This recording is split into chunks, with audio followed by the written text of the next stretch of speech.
So thank you so much for giving me this opportunity to share some of my own thoughts about self-respect, which is a favorite topic of mine, because I feel it's the foundation for being able to go through a self-transformation.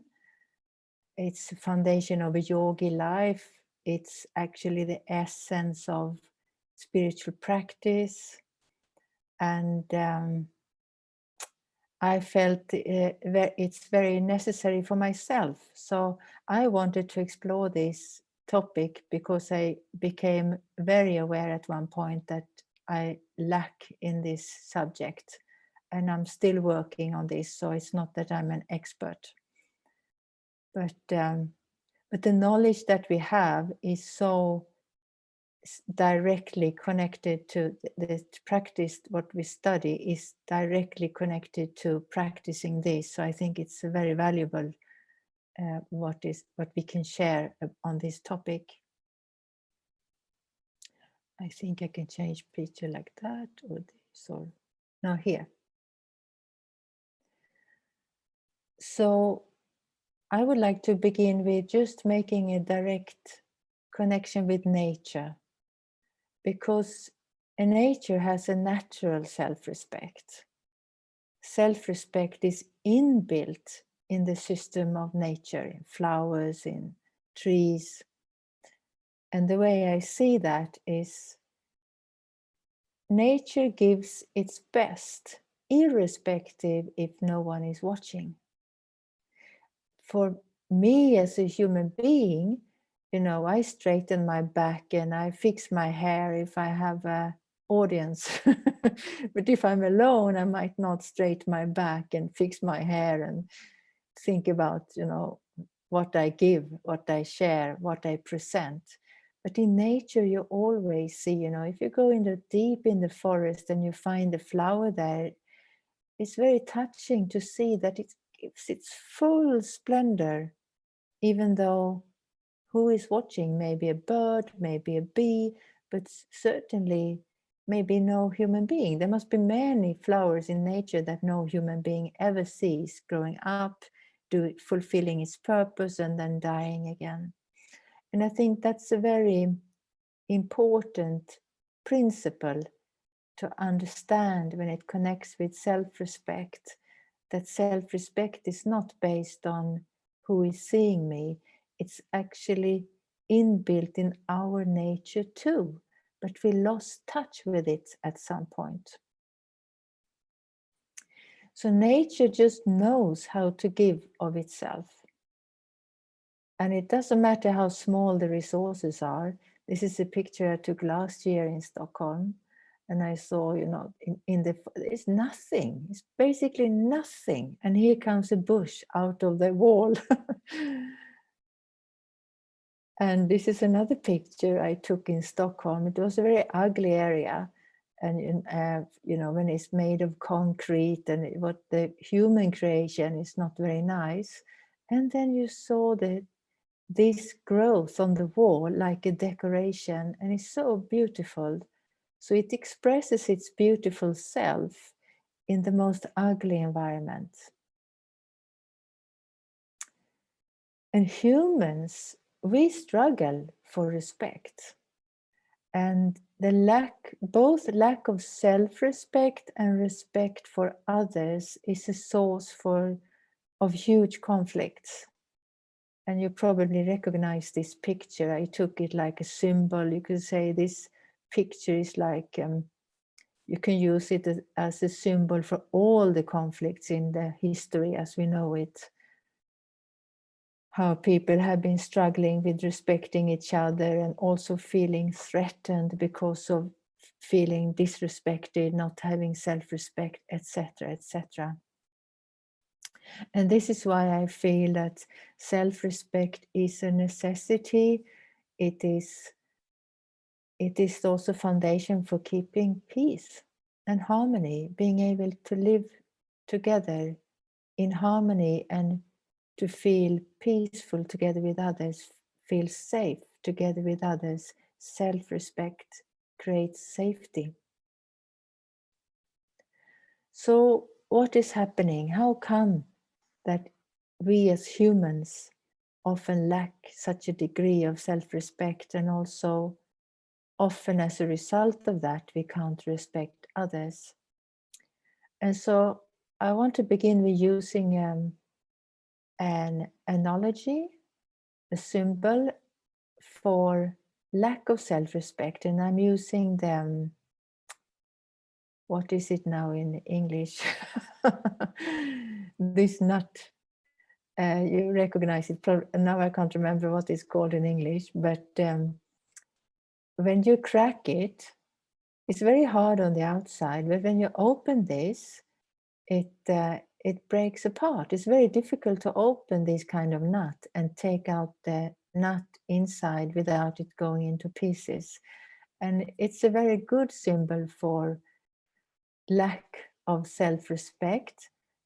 And when we lack self-respect, how we sometimes become like this, we build on the outside.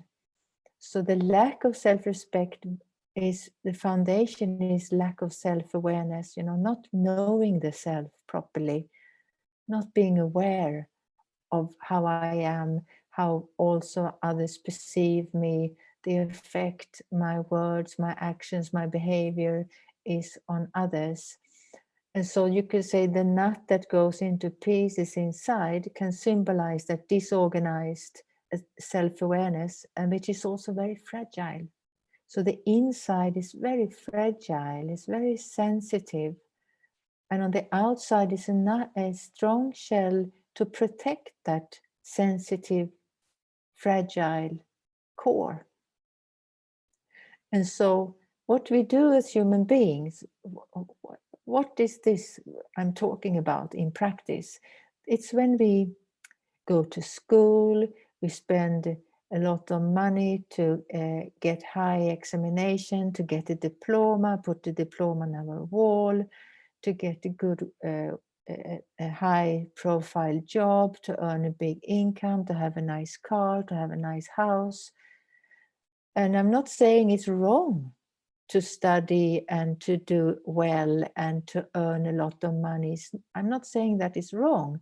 But when we do that in the pursuit of self-respect, when we hope that this is giving me respect, both from other people, but also that I will feel good about myself, that is when I build this high, strong outside, the shell becomes very strong.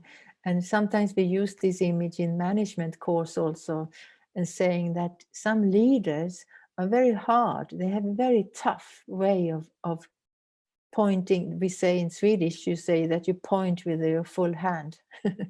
You don't only point with your finger, but you use your whole arm to give directions.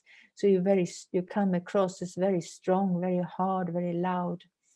And this kind of behavior often, the reason for that is often that the inside is very insecure.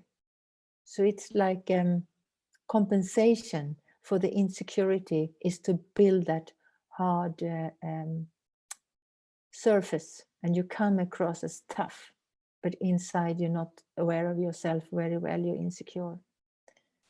And the next one, the opposite, is when self-respect is built from the inside. And that means that it's based on a high level of self-awareness. So this is what we learn to practice with a spiritual perspective.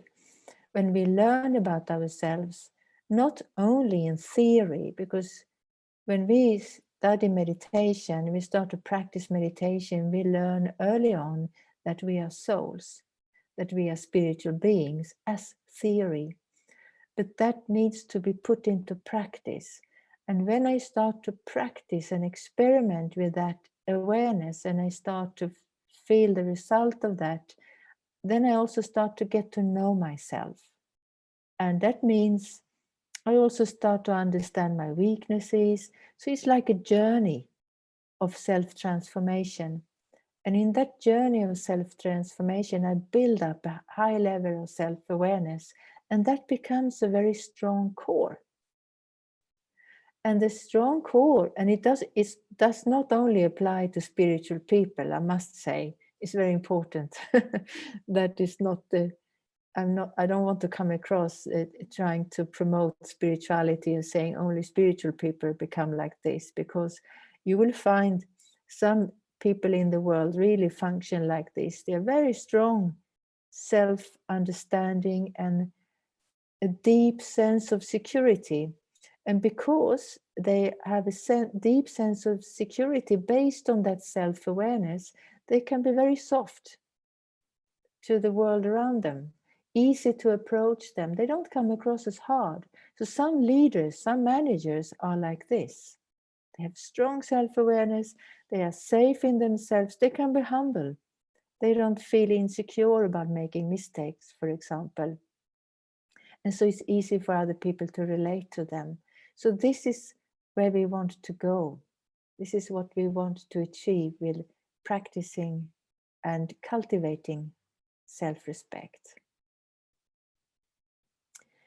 And so in my exploration, I started to think for myself, how does lack of self-respect look like?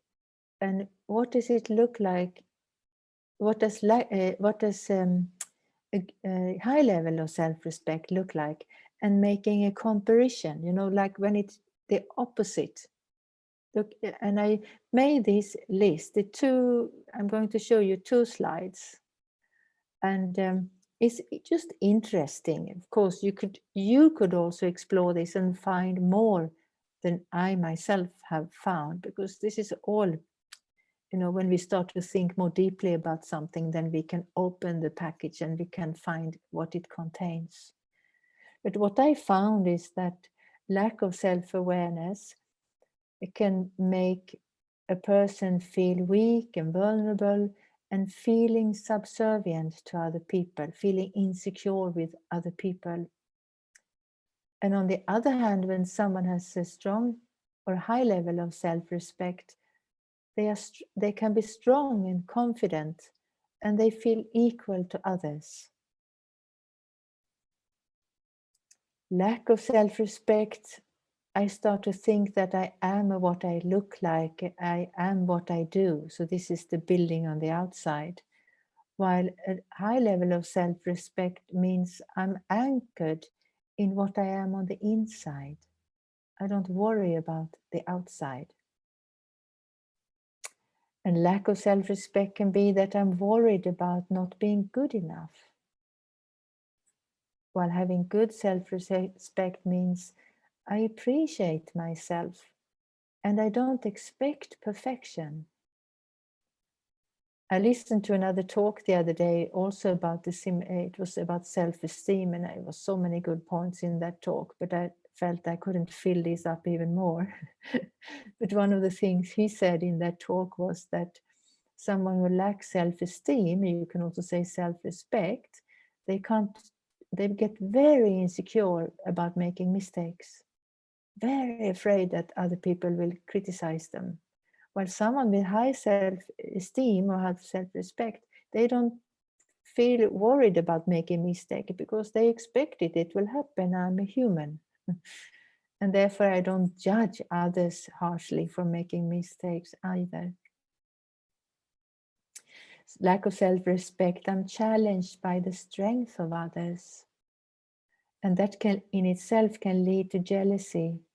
And when I feel jealous, a response to jealousy, because jealousy can hide itself very deeply. I don't aware that I'm jealous. I think often we are not. But the result of feeling jealous can be that I want to diminish others. I want to sort of lessen their value by, commenting or joking or things like that. Is very common in behavior. And I must say, all this list that I'm writing, I have practiced. I have done all of these mistakes. I have experienced all the weaknesses. I have also had experience of the self-respect, and that's why I can list it, of course. When I am in self-respect, I'm aware that I'm no less. So even if someone has a strength, it doesn't mean that I start to thinking I'm less worthy, but or less valuable. And because I feel I don't feel diminished or less in comparison to the other person, I can appreciate the success of others and be inspired. Lack of self-respect can lead to being a poor loser, and I take life too seriously. While good self-respect means sportsmanship. You know, the other one wins and I shake hands with the winner. I see life as a game. And then I can think, well, next time I'll do better. Next time, let me win. And the lack of self-respect means sometimes that I'm impressed by positions and roles, and that I admire and praise talents. While when there's a good level of self-respect, I value inner qualities.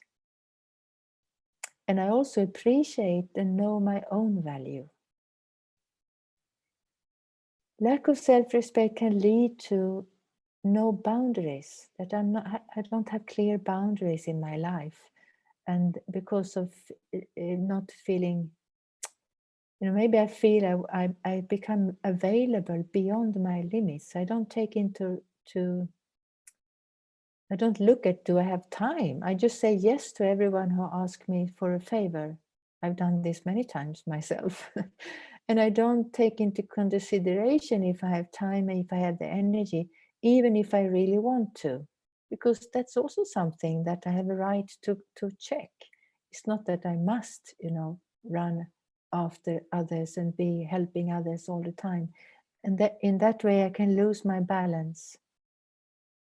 But if I have a good level of self-respect, I understand and I respect my boundaries and I seek balance. Lack of self-respect, I'm unable to express my needs. So it can be very sad situations for this insecurity that lack of self-respect has created in a person. And so the opposite to that, when I have self-respect, I respect my needs and I'm also able to communicate them. And a lack of self-respect means inferiority complex. And a high level of self-respect means self-esteem. So here's the other part, other side, or the continuation. Lack of self-respect can lead to a small heart that I only have room for a few. While a high level of self-respect makes a person have a big heart. There is room for everyone because I don't feel challenged by anyone. And a lack of self-respect can make a person intolerant and be fearful of what is different from me. And we can see that in the world so much. Often we see in the newspapers, in media, about racism and about different cultures clashing with each other, the fear of Muslims. We put everything in boxes and then we get afraid. And we put labels on them, and anything that's different from what I'm used to becomes a threat. And this is really flourishing in the world. And if we can look deeper and see that this is really insecurity behind all of this, is fear, it's lack of self-respect, then we start to see the key for solving it instead of judging people for being racist, because that's also judgment. So self-respect means a sense of universal belonging. And lack of self-respect, I can be concerned about how others perceive me. I have too many thoughts about what others may think about me. While if I have good self-respect, I just let people think what they want. I don't even bother about worrying about it. And lack of self-respect means to be biased. That's similar to what I just said, to be colored by things I hear, influenced. While high level of self-respect helps a person to be impartial. I don't take sides. I may hear this story, that story, but I understand that people have problems. So I don't take sides, because if I take side, I will always be against someone. I don't want to be that. So if I have self-respect, I avoid that. And lack of self-respect means everything is taken personally sometimes. It doesn't always have to be like that, but it can be an expression. Everything is taken personally. And we can also see it in the world in general today, that it's a very high level of sensitivity. One mustn't say this, one mustn't do that, and this is forbidden. And it's like this sensitivity that people feel that it's something is said and it's against them. So when it's a high level of self-respect, I understand that everything is not about me. It's not all about me. So that kind of, to have, you can say, a healthy distance to oneself is also an effect of having a high level of self-respect. If I have low self-respect, I'm easily hurt by criticism and easily defensive, which means that I might even fantasize that something is criticism, which is not. That's very common. Somebody says something and I take it as criticism and get defensive. I close down, I don't hear, there is no communication. But when there is self-respect, I don't close down, I don't take it, I don't start to fantasize, but I remain calm. I remain open. I can listen what's being said. And I can listen to it calmly and then judge it. Even if it is criticism, I can listen to it calmly. This is very high level of self-respect. It's not something that's easy to attain, but it's very important to see the gain. So this is a motivation talk. All of these things on the right side. Would you like to have them? Well, then it's time to work on self-respect, because they are perfectly attainable. Because like I said in the beginning, nature has self-respect inbuilt. We are actually part of nature. So that means we have the possibility to find our way back to our roots, to the original coding or programming of ourselves. So we can find this again, this inner strength. So when there is lack of self-respect, it inflates situations. So I make things bigger than they are, and I talk about it with others. So I spread it in the atmosphere, which often creates big problem, because others get hurt, it comes back to me, it gets a big drama for often no reason. While if I have a high level of self-respect, I'm able to make even dramatic situations small and finish it there and then. So I'm feeling, what a high level of integrity. When you hear something is dramatic, but you are the one who stops the circle of passing this on. There's a high honor in that. Lack of self-respect can make a person into a perfectionist, and perfectionism is often control. When you over control everything, you try to keep everything under control, and even physical things around you, and it's fear behind that. And when there's a high level of self-respect, I'm confident that nothing is perfect, and I don't try to control things to be perfect. I feel secure anyway. So then again, this need for control, it was the next point then. So sometimes this control can be, one is very fixed in one's ways. Things have to be this, in someone's home, you can see everything has to be accurately same point. Somebody comes in and moves one thing, it has to be moved back to the same place. And we can laugh about it. Maybe we have, we might have family members who have this behavior. So when we see it now, we maybe laugh at them, but I don't mean to invite laughing at people, but it's good to laugh at ourselves, if you can see that. And if we see someone else behave like that, we can understand that there is fear. And it might go very deep, so it might not be so easy for someone to change. But this coaching talk, or what you can call it, is for you. So it's not for thinking about others. So where am I now? Yeah. So when I'm having a high level of self-respect, I'm flexible and I'm open to different solutions. Lack of self-respect, I'm overcautious and I avoid risks. I avoid risks to such an extent that I never take any risks, and maybe I avoid life. While when there's high level of self-respect, there is joy of life, and I'm ready to take risks sometimes. Lack of self-respect can sometimes mean I must be right. To be wrong means defeat.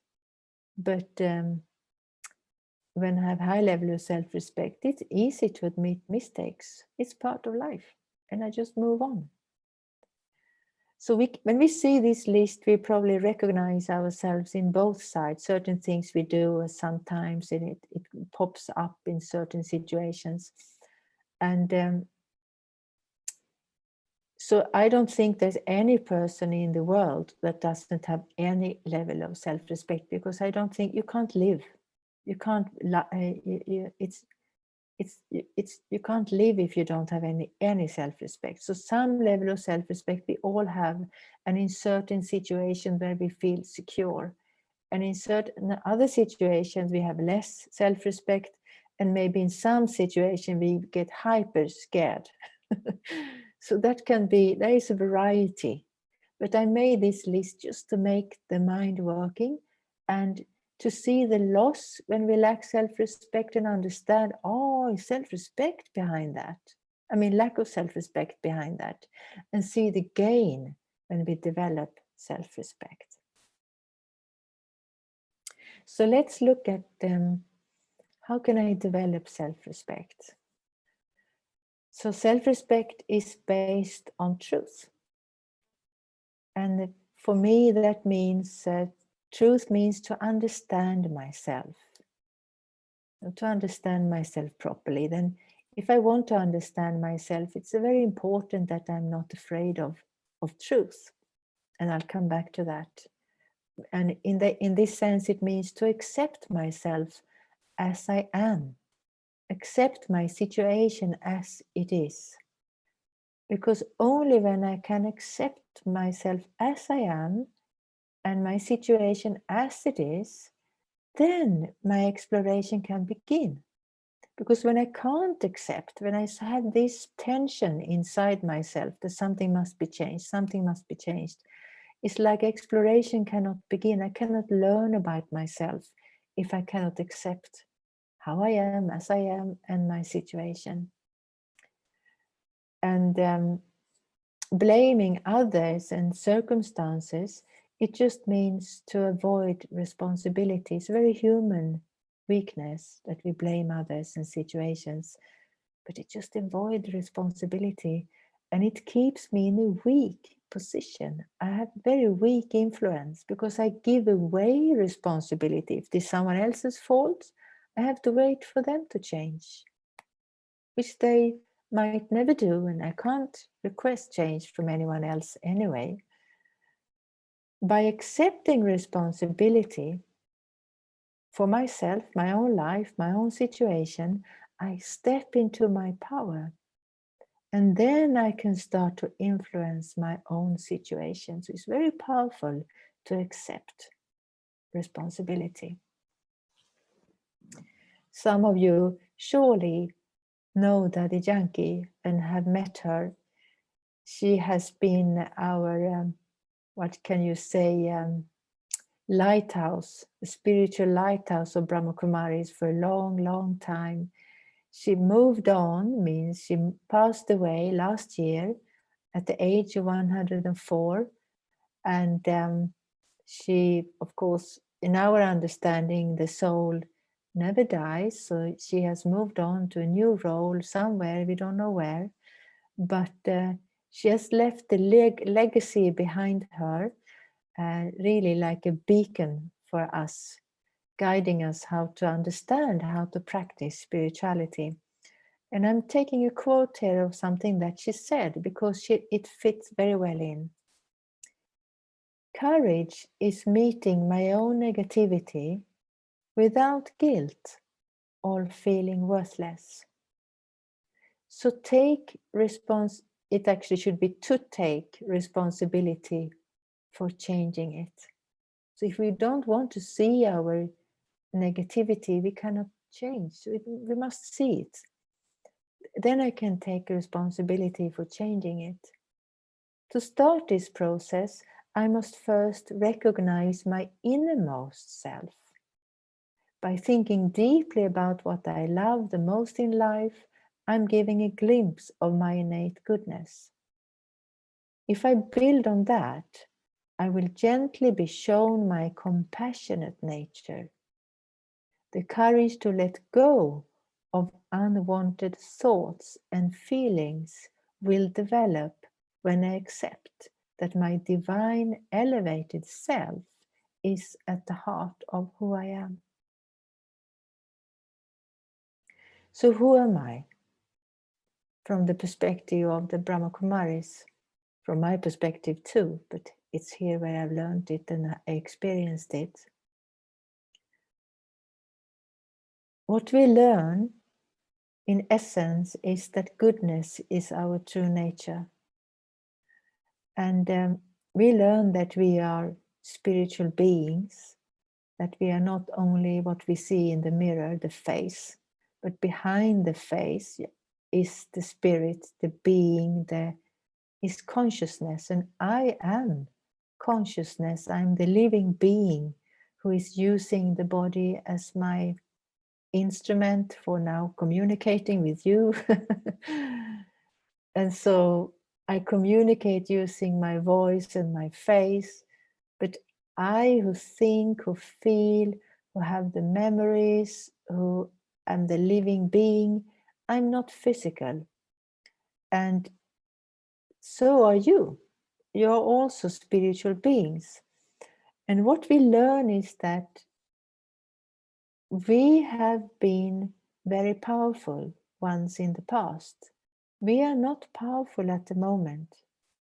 So if you imagine that humanity are all souls, all spirits, and we as souls and spirits are like batteries. We are all like individual batteries sitting in our bodies here. But the batteries had become weak.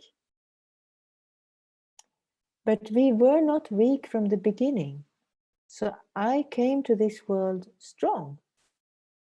And if you can imagine that you have lived several lives, it makes more sense. Because I, the soul, have been using up my energy over a long span of time. But if you could think back at your origin, what you were, how you came. You know, when you plant the seed in the ground, the seed is perfect. It is full of what it needs to have. You put it in the ground and then a tree grows up or a flower comes up from the ground. So the same is like when the human soul is planted on earth, means takes the human form, the physical body is the earth of the soul. Then the soul starts to express its personality through the body. Start to play the part through my costume. You can also say it's like a drama, I play my part. And we say that the soul has 5 basic qualities.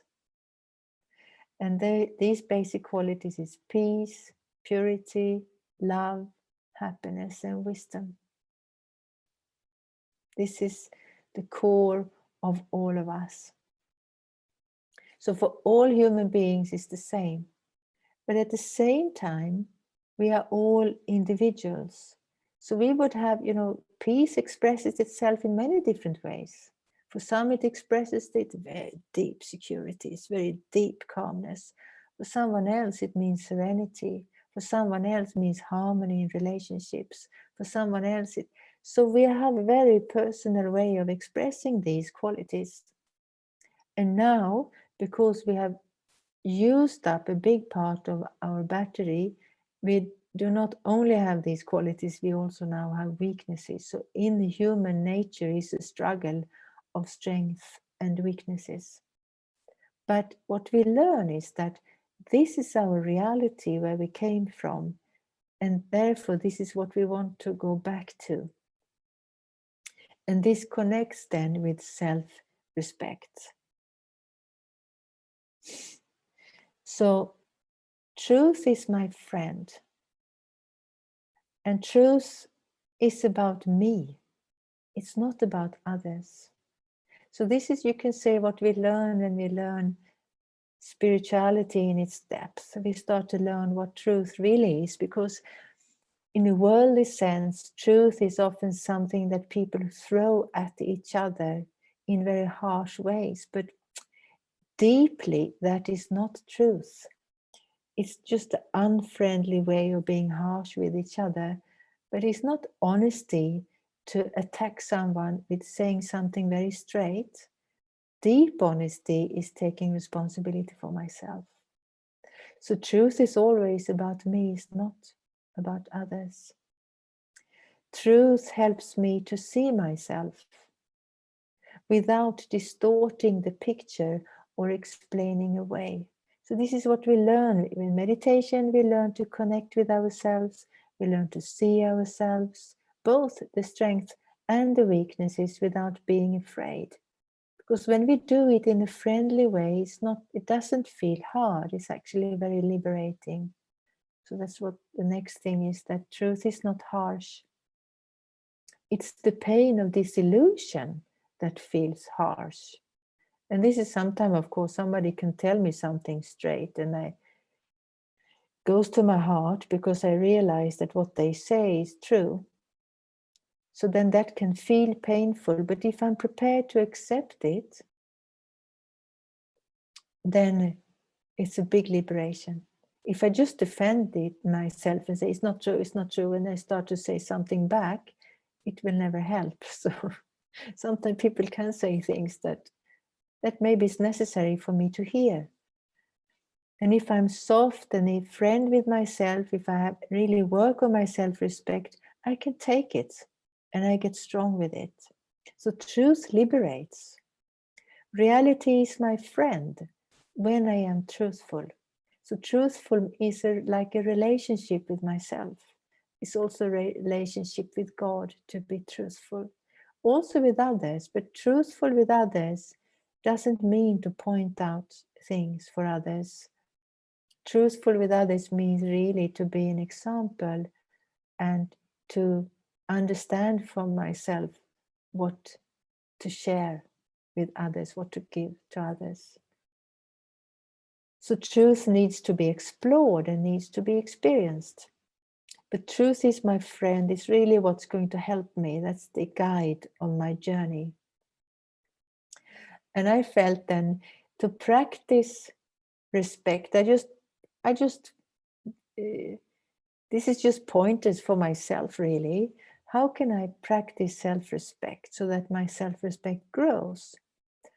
So I have to learn to respect myself and also respect others. So it's not only about respecting myself, because when I practice respecting others, it will create self-respect, because these two are linked.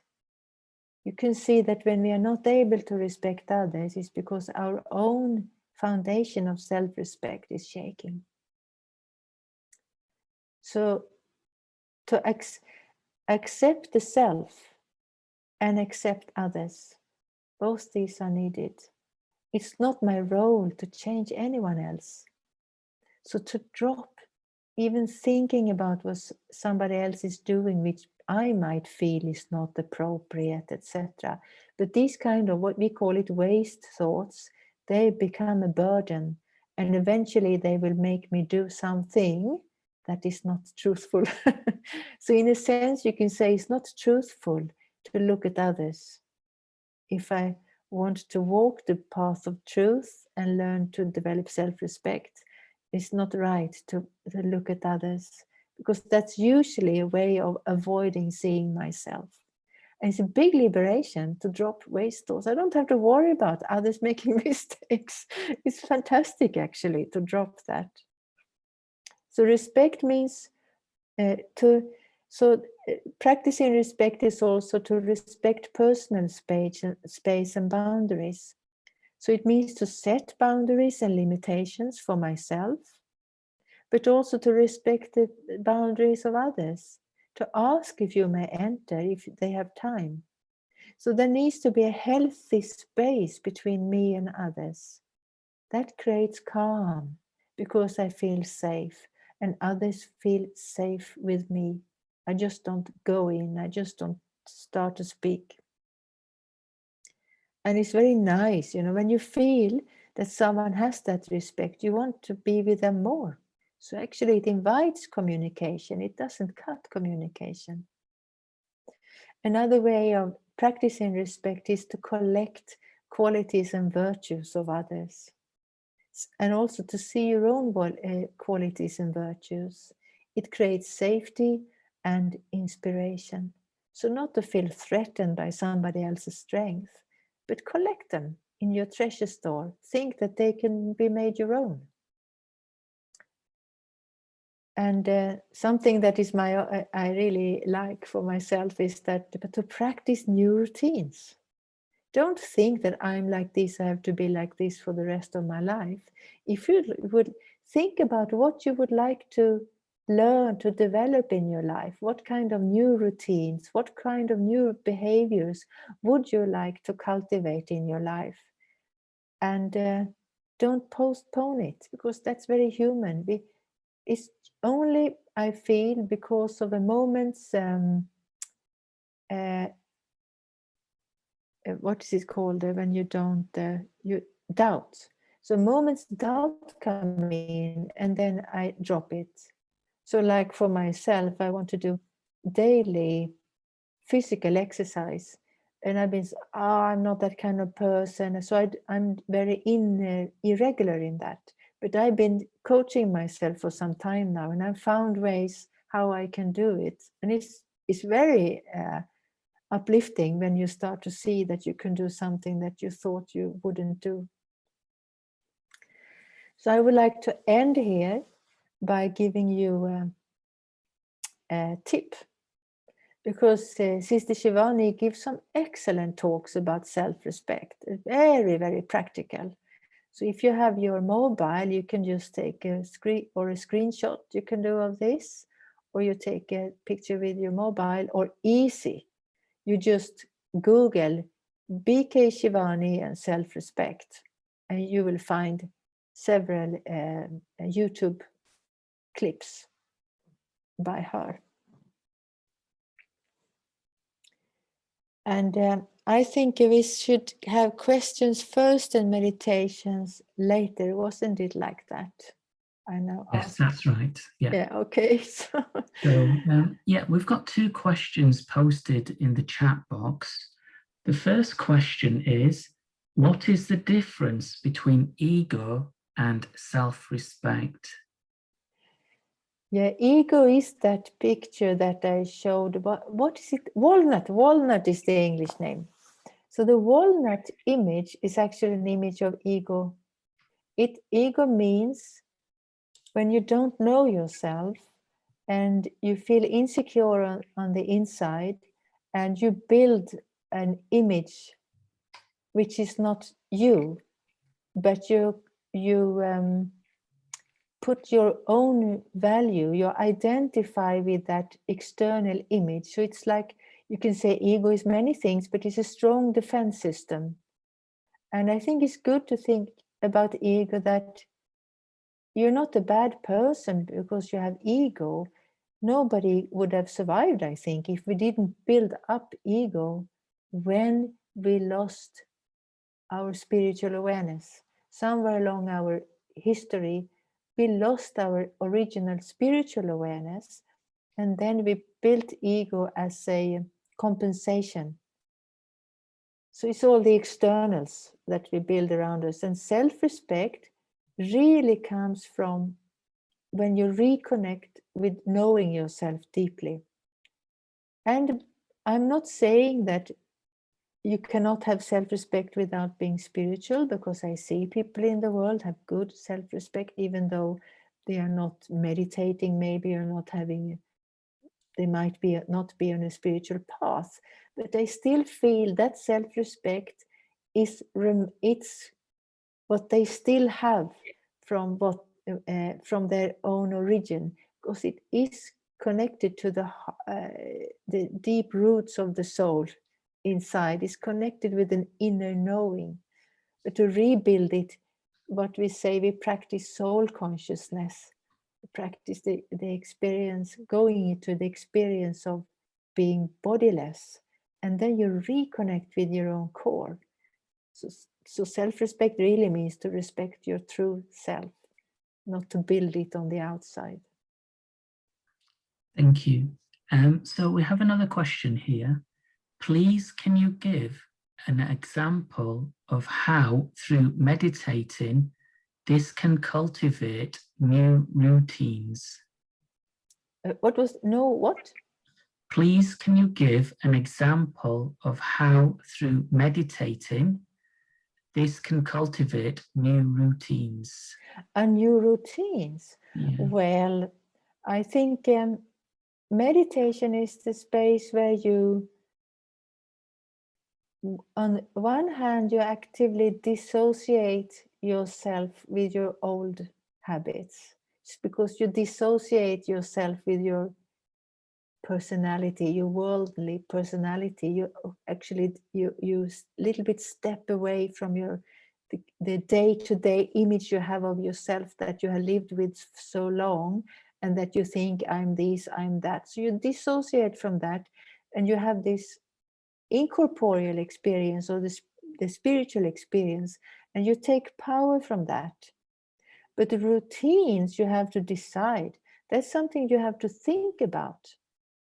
And I think you probably have already, I think we all sometimes, do get reminded, oh, I would like to do that. I see somebody having good habits, I would like to do that, but I'm not like that. So we put the doubt inside, and we stop ourselves from changing because we don't believe we can. So meditation is the time to take power, to dissociate yourself from your weak identity that you have in your head, the mind. But then you have to decide, and you have to reinforce that decision. You have to look, so it's not only through meditation that new routines suddenly emerge. But meditation helps, but you have to think actively. You have to ask your heart, what would be good for me? And also not to, sometimes we think that doing what somebody else is doing is good for me because they are so good, but sometimes it's actually not true. So again, to find a way to ask, what's really good for me? What are my real needs? Is a very good question to think about. Thank you. So there's one final question posted. I am new to this group. How did you start on this path of spirituality? Did you find it difficult to make changes? Yes, difficult to make changes. Yes and no. I mean, no and yes, I would say. I found it because I went to a meditation a meditation session that was organized in Stockholm, and I was already interested in meditation, but the idea I had of myself was that I was not a person who would easily be able to follow something like this, because I felt I was such a restless person.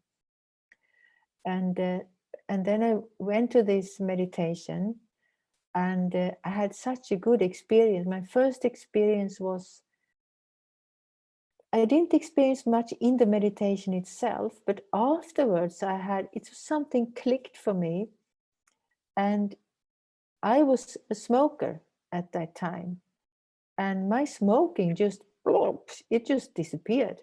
I didn't have to make effort. It just faded out within, say, a couple of weeks. It was just gone.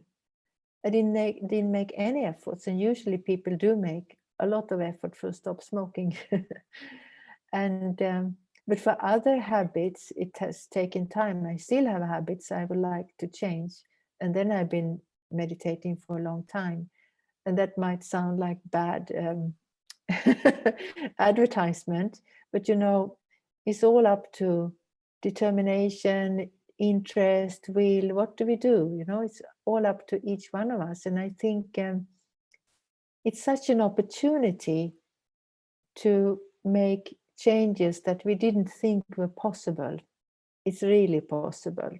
And for the other thing that has changed is that I could never imagine myself speaking in front of an audience when I started coming to the BKs. Never in my life. And now you see myself speaking in front of a computer. And I'm aware that you are there, but I feel easy about it. So some things have really changed. So there's 2 further questions that have been posted. So I'll just read the first one. What's the difference between self-respect and enlightenment? I think it depends what one means with enlightenment. The word enlightenment is a word that's been used a lot, and I feel my own associations to enlightenment. I get this image of Buddha sitting under a tree and receiving enlightenment. So you hear many, many stories about what enlightenment is. For my own personal way of looking at enlightenment means knowledge. To understand, when you turn the light on in a room, you suddenly can orient yourself. Oh, here's the door, here is the table, I don't have to stumble over that. So light means knowledge and understanding. And that is what when I understood the spiritual knowledge that I studied in the BKs, that for me was completely enlightenment. And it was compared to what? Enlightenment and the other one? Self-respect. Self-respect. Well, I connect it in the way that one thing is to receive knowledge that I start to study and understand theoretically, but when I start to practice it on myself, when I start to use this knowledge, I start to get to know myself. So then I'm getting enlightened about myself. So you could say self-enlightenment. And that is the basis for developing self-respect, because I am already worthy of being respected. If I just knew myself, I would respect myself. Thank you. And maybe we'll end on this last question, and probably it's a good question to lead us into a meditation. So the question is, with meditation, how do I find a connection with the Supreme God? Does it happen just suddenly one day? It's, you can say, it's not something that we control and say it will happen on Friday, my connection with God, but it's a living relationship. If you think about God being a living being that you want to communicate with. So with a human being, you would call them on a telephone, or you would have an address and you would write a letter to communicate. So in the same way, that's how we do when we learn to communicate with God. And for that, we have to understand the address and what is God. And so let me use the meditation practice, or the meditation that we're going to do now, to explain that in the meditation commentary.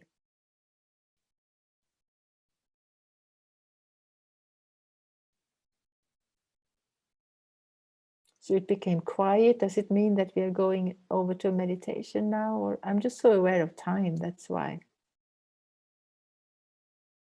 Shall I shift image? Yes. Yeah, oh, this became very dark, huh? It's not a very nice image.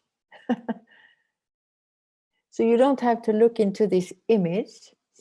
You can just, what we do when we learn to meditate is that we learn to meditate with our eyes open. So I would like to invite you to try that, because we're just going to sit for a few minutes.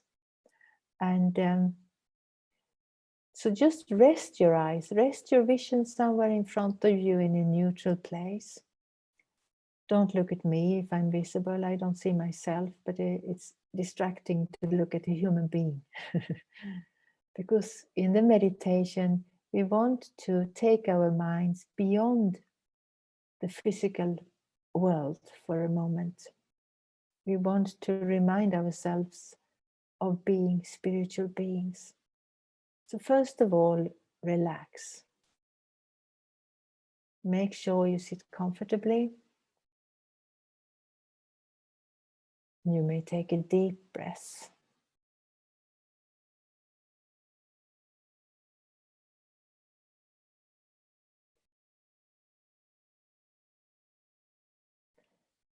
And then bring your attention back from all the things around you, back to this moment, to this place where you're sitting now.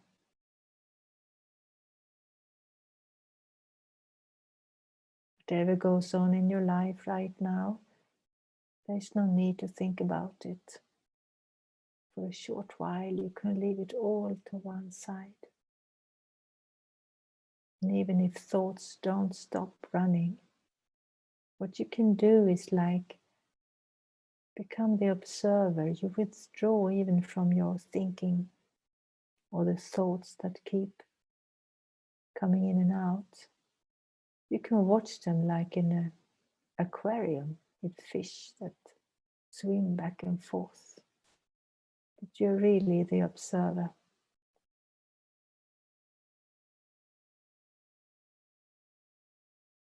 And then imagine that your body is like a tall building. And imagine yourself like a living being inside this building. Imagine yourself at the top floor in a room that is quiet and comfortable. You're looking out through a window, your eyes.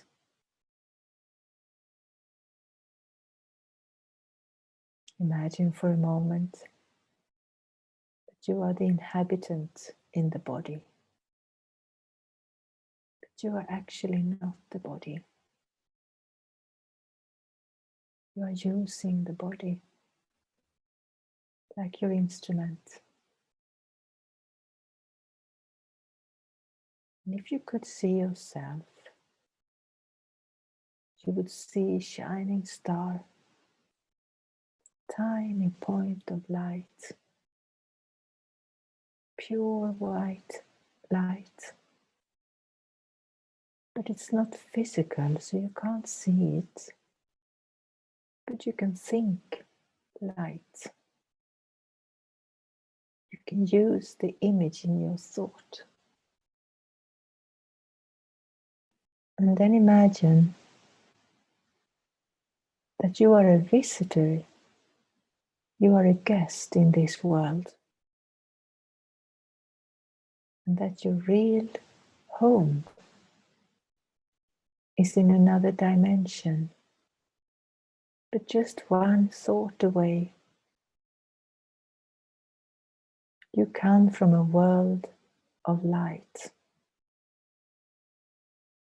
a world of golden red light.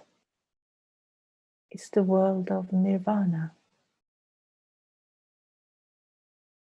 unlimited world of silence and light. That is your home. That is where you came from. And in that world, there are other lights, other souls. And one of those lights shines brighter than all the others. This is the Supreme. This is God. And God is your mother and father. This is your relationship with the Supreme Soul, who is eternal, who is eternally pure, peaceful, loveful, knowledgeful, and powerful. So imagine yourself like a tiny star coming close to this other shining star in front of you. And just imagine waves of peace coming towards you,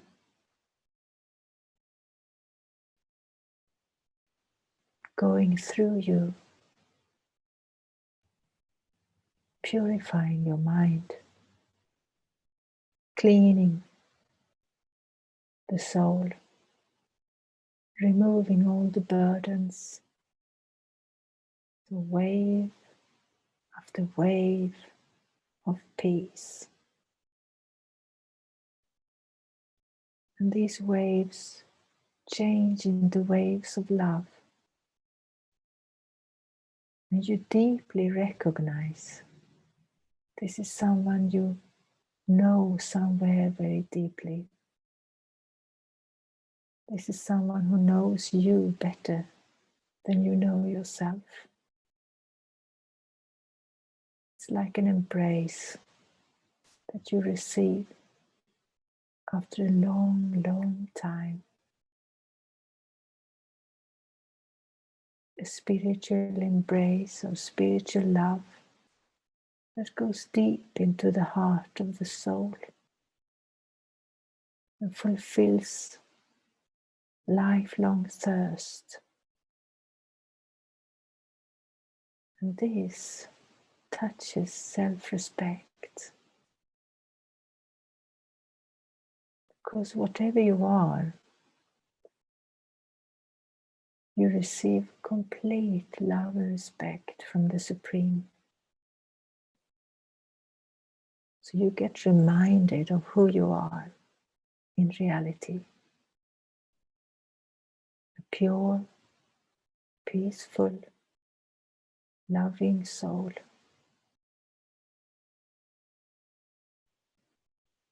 So yoga is the union in thought.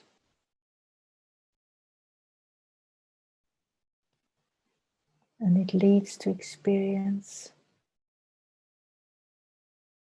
And it changes me.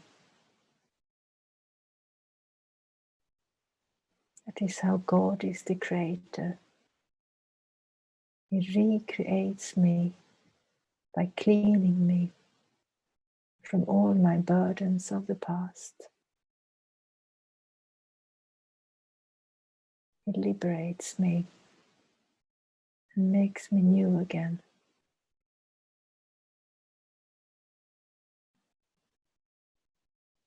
And I can stay in those thoughts and feelings for as long as I want,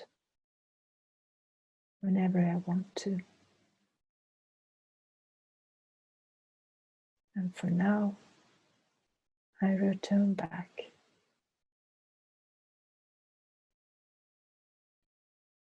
Om Shanti. Om Shanti means I am in reality a peaceful being, a peaceful soul.